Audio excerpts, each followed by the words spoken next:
I've been thinking about it a lot, and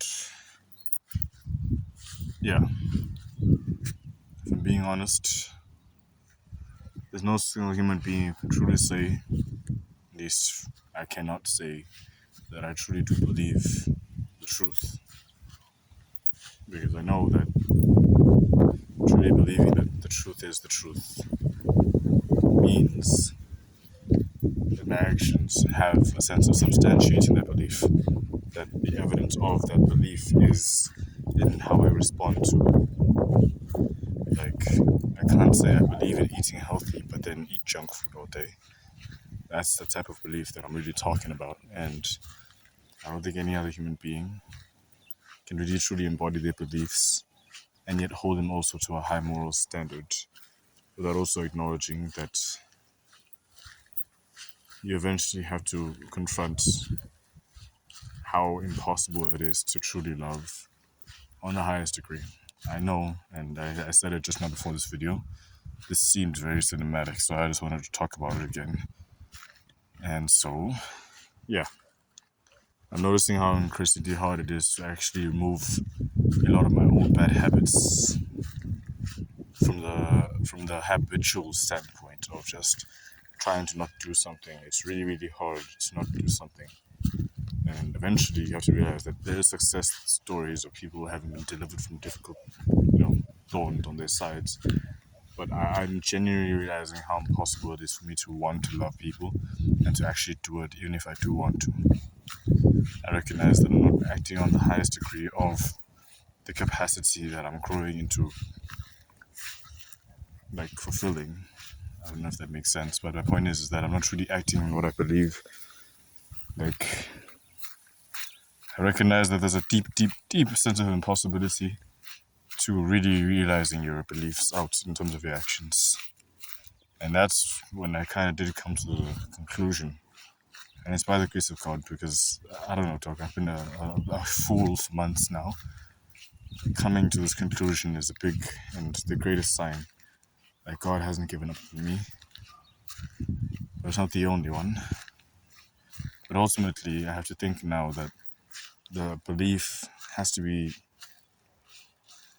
participated in order to truly be complete. Like, there's a verse from 2 Corinthians chapter 12, verse 9, which has been really, like, it's been stuck in my heart because there's so many places that, like, I've been seeing it being said, like, in random situations. I just find someone just mentioning that verse, and it's been repetitive after I just read it in my Bible yesterday morning.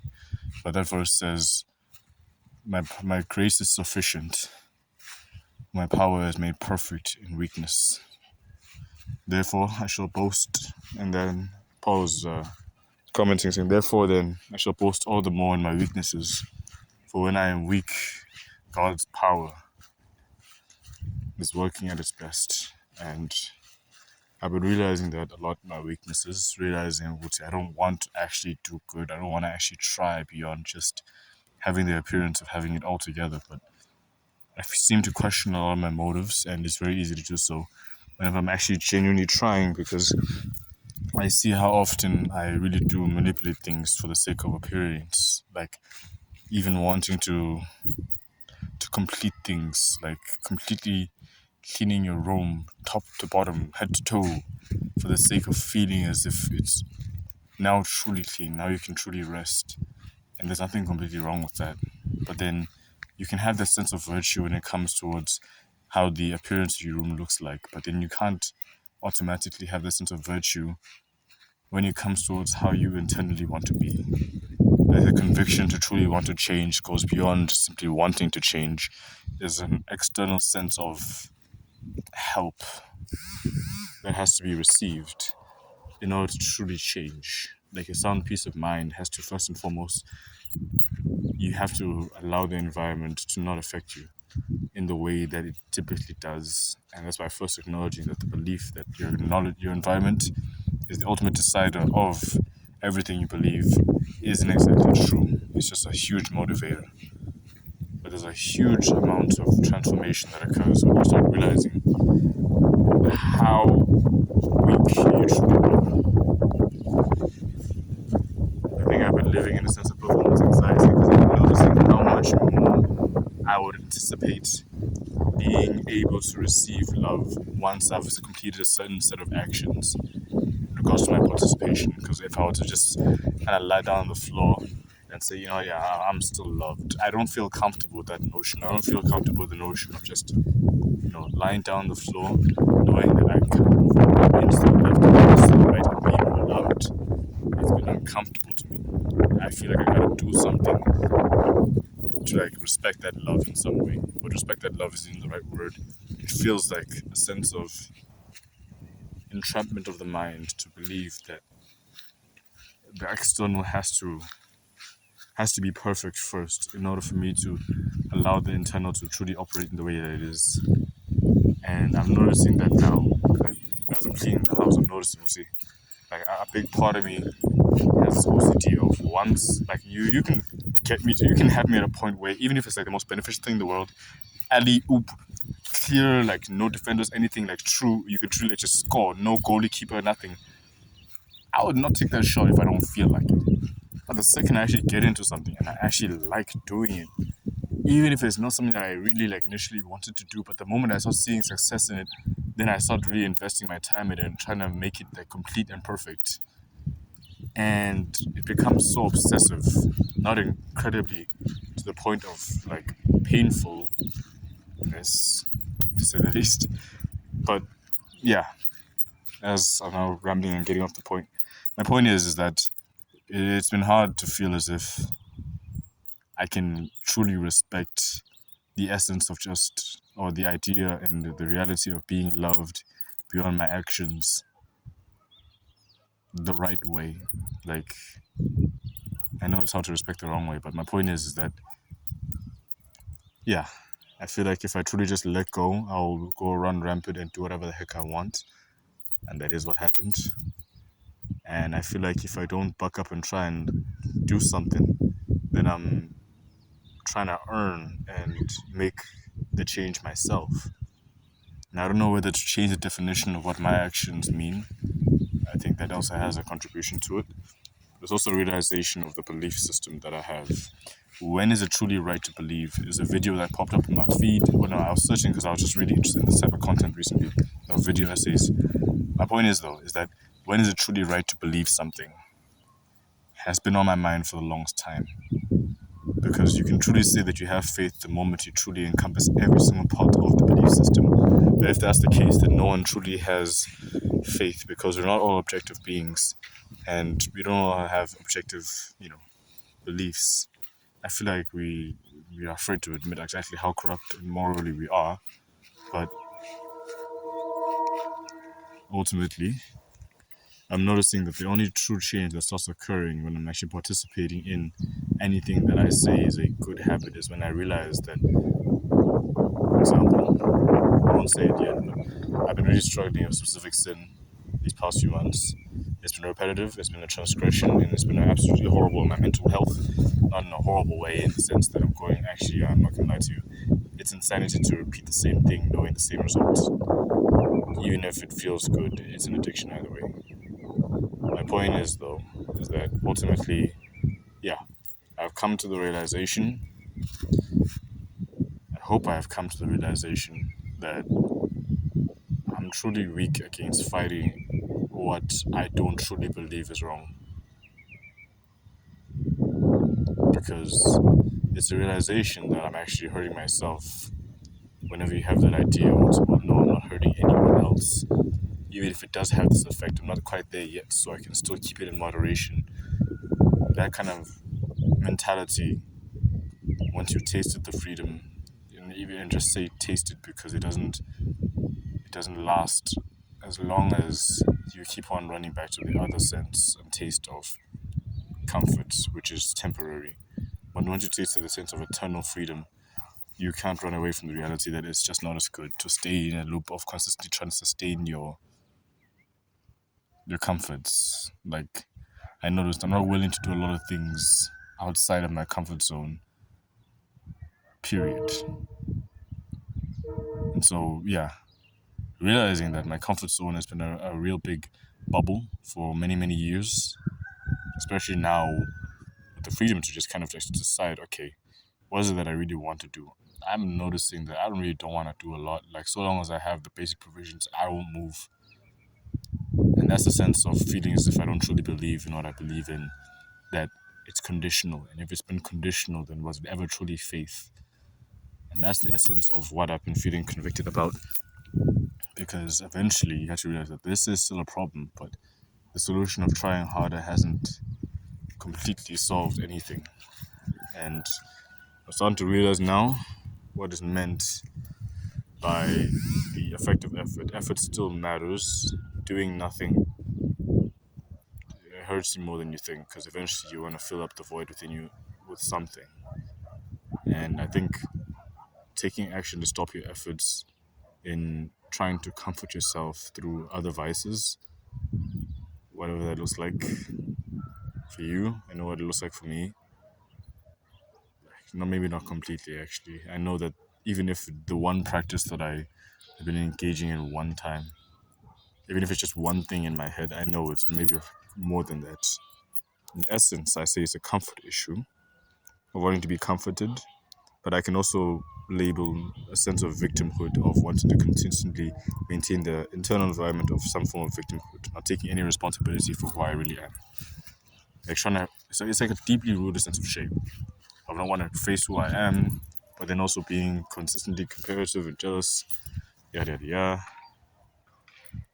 Of course, I'm not gonna treat it like yada yada yada. Point is though, walking around here, I saw this bad boy. You would have thought I made this up, but I tried picking it up while I was still just talking to God.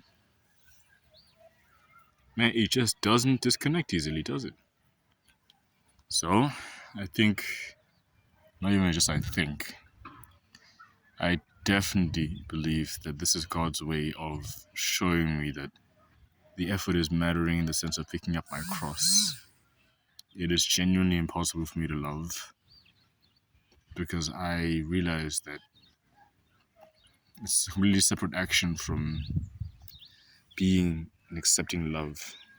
Like being loved and loving ironically enough, two separate actions. And I feel like I've been getting caught up in the sense of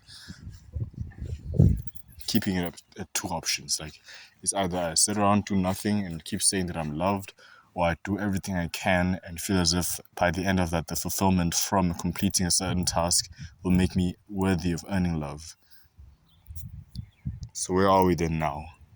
Is the prime question. Oh, Mama was right. The trash truck is coming now. Well,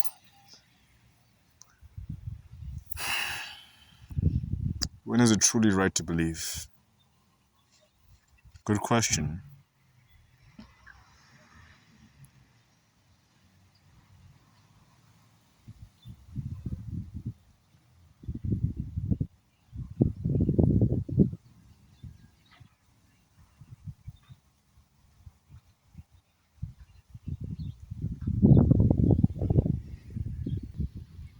I feel like when it truly becomes a decision to believe beyond just what you feel, when it becomes a matter of something that you can just consistently participate in for a higher sense of conviction, perhaps even virtue. But what does that even mean? I'd say it's like a passion. It has to have a cause in regards to you have to have, it has to come from somewhere in the heart. But the ultimate pursuit of it kind of transcends the idea of comfort, but still stays within the realms of the belief itself of love. Because I believe in love, but I don't always have faith in love. I think it's like this. If I truly do believe that children deserve a stellar education, then my passion will align with sacrificing my time, my energy, and not even just sacrificing, investing my time and my energy towards fulfilling that belief's effect in the real world. I think that's the effect. I think that's the purpose of action is to fulfill the belief's effect Because in theory, a person can truly believe something, but in effect, things have to be corroborated by action. And it's for the sake of truly identifying with the belief.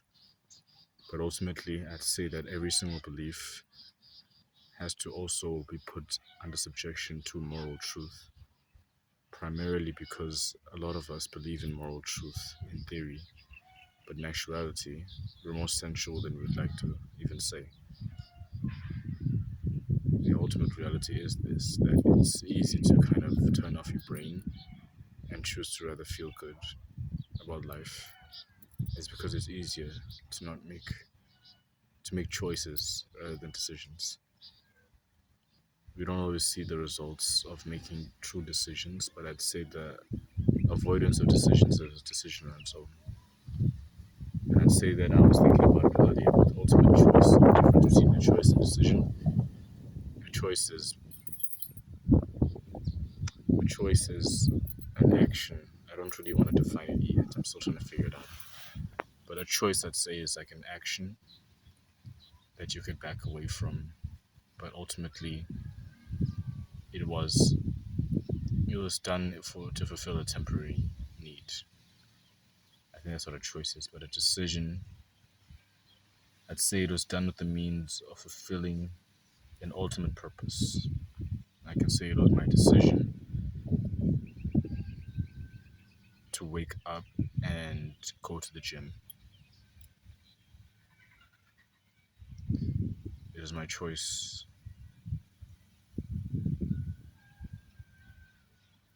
as to whether or not I'll align with that. If that makes sense. My decision is my alignment with my beliefs, my choice.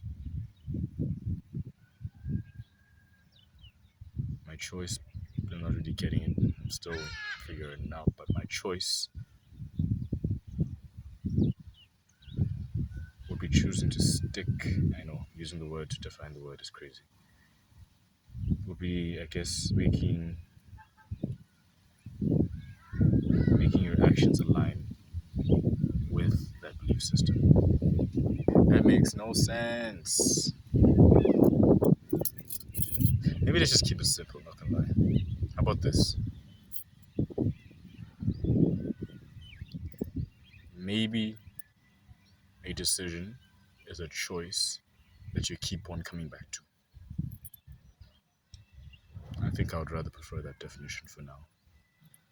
I can choose right now, today, to be consistent, and I could choose to do that. Yes, it could be my choice today to be consistent for the sake of making sure that this house is clean, for example. But it would have to be a decision to stick to that choice, that set of choices. And decisions ultimately align with a sense of purpose. Ultimately, where does purpose come from? Don't be astonished by questions. Rather, question why you don't question things enough.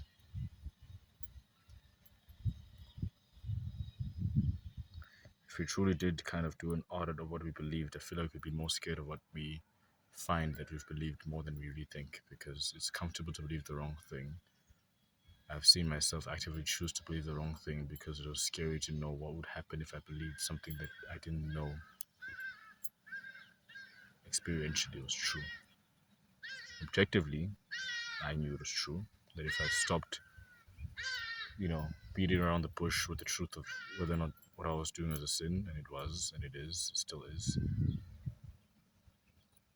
I felt as if I could avoid actually confronting that reality, that so long as I felt good doing it, then I could avoid the responsibility of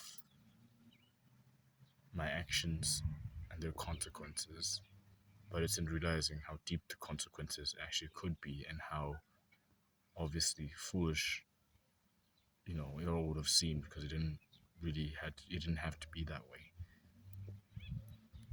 That I realized that the component which kind of prevents a lot of decisions from being made, and a lot of bad choices from accumulating to sticking to bad decisions, comes a lot from lack of trust in God, and a big fear of seeing ourselves in truth and in humility. And if you don't have a sense of reference of truth, of true ultimate truth, then you won't ultimately recognize how wrong you are while you're still wrong before the consequences. Because if we're truly being honest, without the identification of truth, then all truth is just a matter of consequence. But some truth aligns more with more realizing how bad it is according to your value rather than your feelings. Maybe it doesn't hurt anyone to overeat, to be a glutton. Maybe in the moment it doesn't even hurt you. But eventually, when decisions do catch up, it becomes very clear how much consequences are just a mass accumulation of decisions to keep on sticking to certain choices. But it didn't stop being true simply because of the consequences, and it didn't become true because of the consequences. It became true because of the fact that there was a true option that could have been chosen contrary to the option that I did choose. I didn't have to keep on choosing to do that. I knew it was wrong. I still know it was wrong. But do I want to do the right thing? Honestly speaking, no. Again, I said that it's darn impossible for me to actually love. And I'm going to be honest about that. That I'm going to give up on trying to feel as if I have to feel like it. No, to actually start acting in alignment with the belief that I'm loved. It's hard to kind of differentiate, but it makes all the difference once you realize that beliefs ultimately shape every single decision you make in your life. And the overthinking of actions always with the assumption of how outcomes will be. And so whenever you're already dismissing things based purely off of your own logic, then I feel like I didn't realize it enough. But I think I stopped trusting in God because I started seeing only as far as I could feel. And that makes me realize that a lot of things that I believe are ultimately objectively wrong. I guess to that degree, we could have a higher esteem for God's truth because you could tell that it accounts for way more than I guess what we see. I guess that's how I can grow in respect of God, respect towards God. Because I said I loved Him. Maybe I don't say it enough. And I don't know how afraid I am of that not truly being true. Because I can say that with my tongue, but you shriek at the possibility that it actually isn't true. All because of that, and wait until it truly becomes something that I feel like is true for it to truly be true. But we're still thinking, we're still talking to the Lord Jesus, we're still watching Alex O'Connor, and ultimately speaking, yeah, I've recognized how much respect I have for my beliefs being questioned. Because I feel like if I don't try and question my own beliefs first, I'll never have the respect of understanding another person's beliefs. And you can't really discuss truth if you don't see the reason why people believe in what's wrong. And that's not going to be a nice statement to say that someone is wrong. But I'm wrong. And that doesn't make me humble. It makes me realize more so how true the truth is.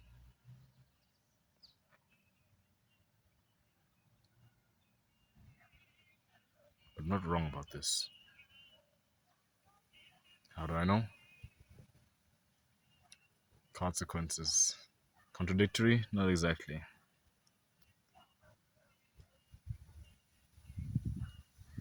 But I'd say that there is definitely a benefit towards living in truth.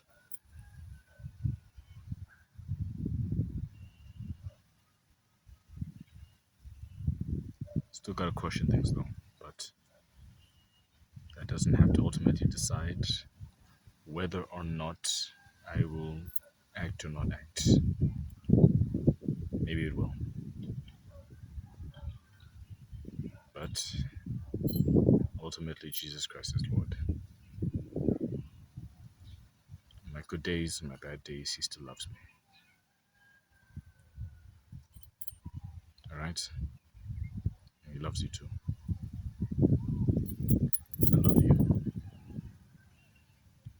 Even if you don't truly believe in Jesus the way I believe in Jesus, I want you to pray and truly understand that you're loved more beyond what you can do.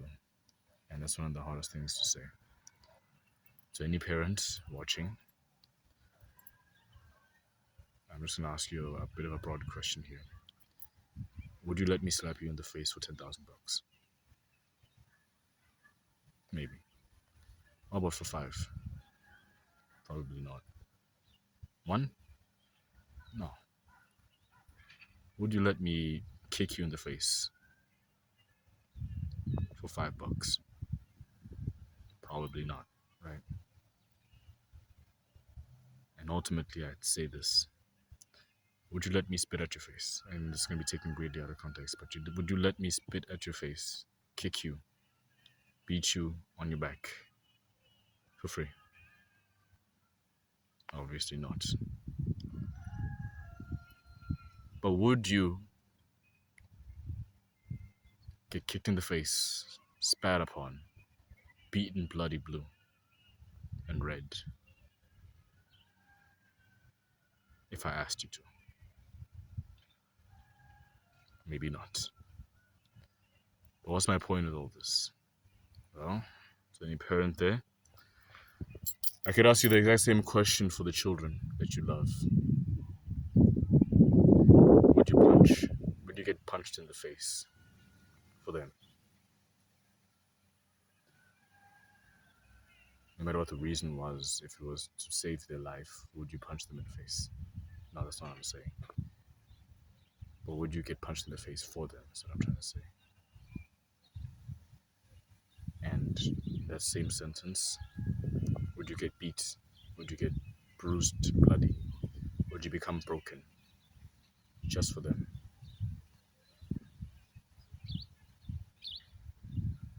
That's the reality of love that I haven't truly grasped. That it's even possible to love someone to that degree. That I know that I don't feel like I could do that. And it's easy to hype yourself up in a moment, but fear is so real. It's gonna sound strange, but I was looking at videos of owls and I'm so scared of owls. Like they genuinely creep me out in a different type of way. Like if you were to tell me go hug that owl over there, brother, I'm not. I know. Ultimately speaking, yeah. To face a circumstance like that of true utter fear and still make the decision of for them I will. You cannot deny that though it sounds like a reckless thing to do, purely because of the fact that it lacks complete self-preservation. I guess I challenge you in asking this. Would it truly be love if one were to give their life for you?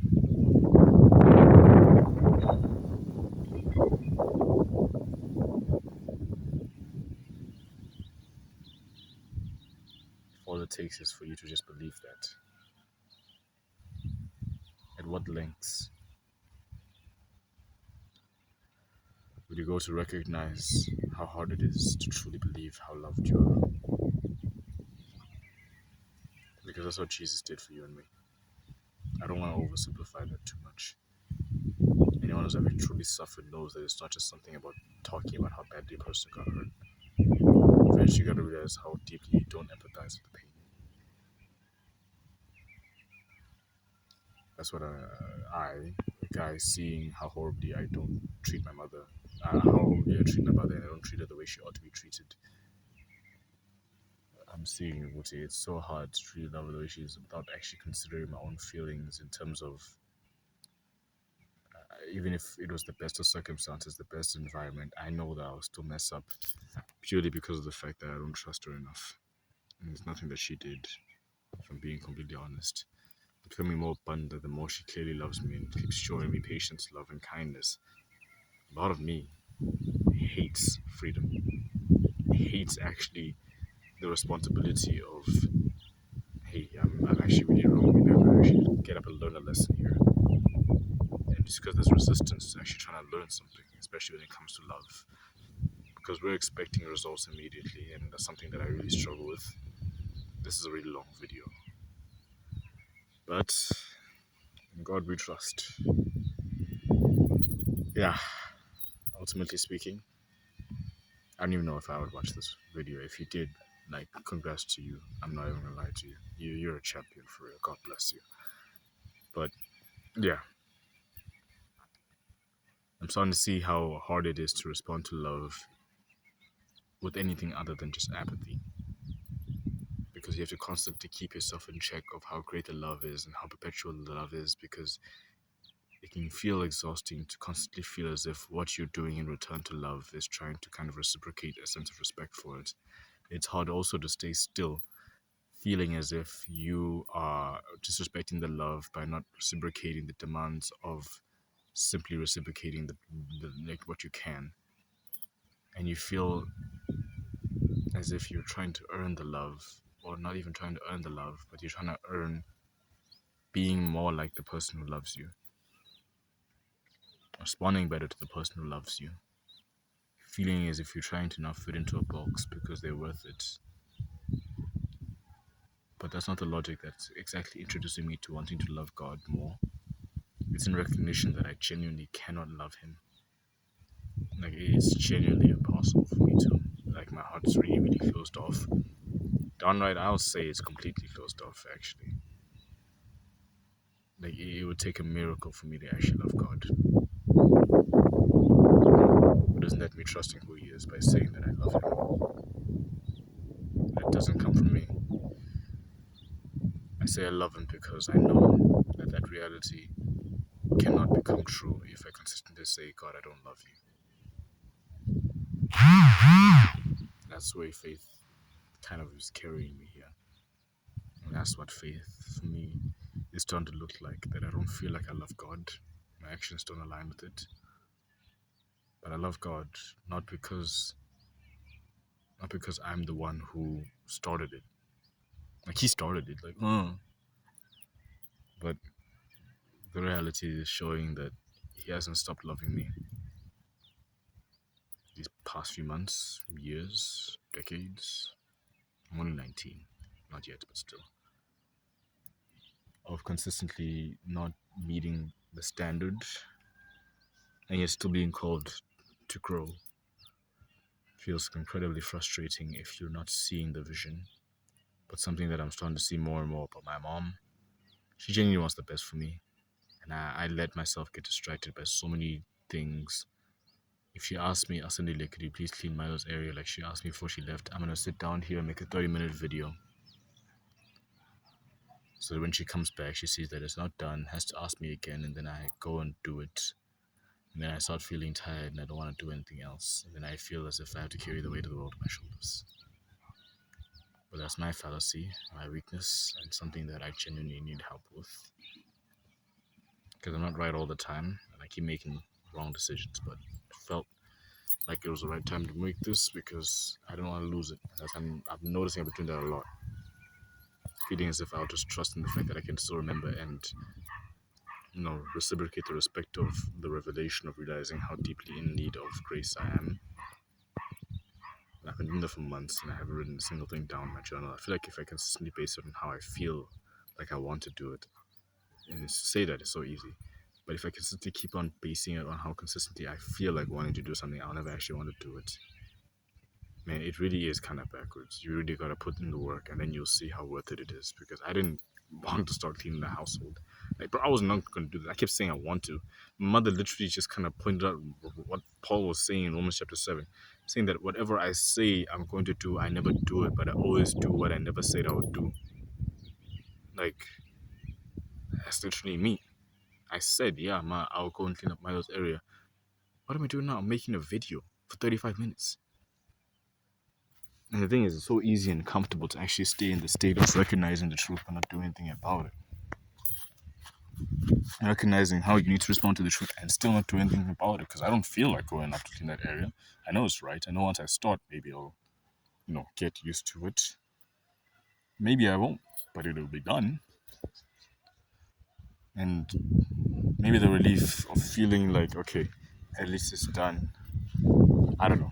I don't think it's going to build the supernatural thing that I'm trying to think of because ultimately it's more so kind of, it feels like it's internally stretching me, responsibility. But I guess I'm not recognizing that the internal stretching of responsibility from your own moral compass of trying to have more of objective reality meet your imperfect standard, meet your imperfect actions, ultimately allows you to be ministered to by God. I think that's why repetition produces mastery, because essentially the action itself doesn't produce the mastery, but rather the healing and the rest does, because that's when your body and your mind truly starts, allowing everything to soak in.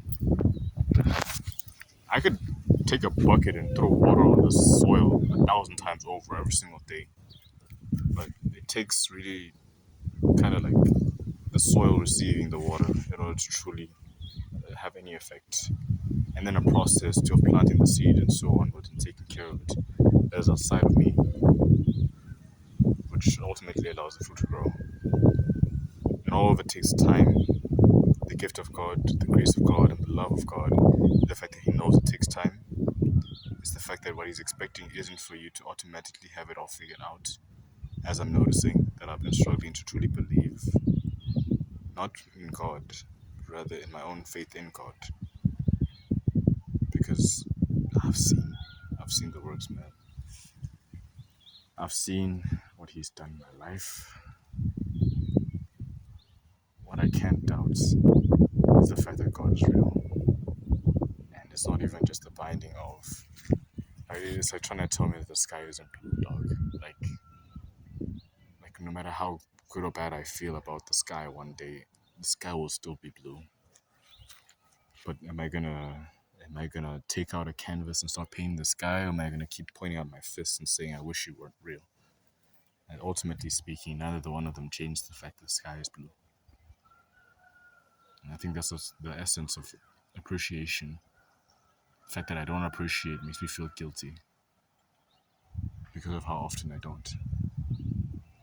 But it's in recognition of the fact that I'm in desperate need of someone to help me, that when I do keep on trying, that when I do rest from trying, my capacity for love will grow.